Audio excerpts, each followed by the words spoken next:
అందరికీ నమస్కారం. Welcome back to my channel. ఈరోజు బ్రేకింగ్ న్యూస్. ఆంధ్రప్రదేశ్లో తెనాలి ప్రాంతంలో ఒక పానీపూరి వ్యక్తికి రాష్ట్రపతి నుండి ఆహ్వానం వచ్చింది. ఎందుకో తెలుసా? పూర్తి వివరాల్లోకి వెళదాం. తెనాలిలో బాలాజీరావుపేట రైల్వే స్టేషన్ పక్కన చిరంజీవి అనే వ్యక్తి పానీపూరి అమ్ముతుంటాడు.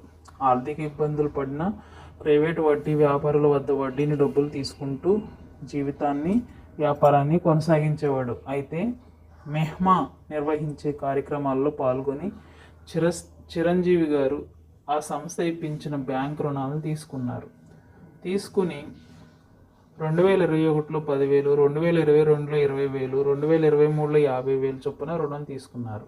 తీసుకోవడమే కాదు, వాటిని సకాలంలో చెల్లించేవాడు. దీంతో చిరంజీవి తెనాలిలో మెప్మాలో మంచి పేరు వచ్చింది. పెద్ద పెద్ద వ్యాపారులే బ్యాంక్ రుణాలు తీసుకుని ఎగ్గొడుతున్న రోజుల్లో తన వ్యాపార అభివృద్ధి కోసం దోహదం చేస్తున్న బ్యాంకులకు సకాలంలో రుణం చెల్లించి చిరంజీవిని బ్యాంక్ అధికారులు సైతం మెచ్చుకునేవారు. అంతేకాదు, చిరంజీవి గారు తన బండి వద్ద డిజిటల్ పేమెంట్స్ తీసుకునేవాడు. చిన్న బండి వద్ద కూడా డిజిటల్ పేమెంట్స్ తీసుకునే విధానం బ్యాంక్ అధికారులు అతన్ని ఎంతగానో మెచ్చుకున్నారు.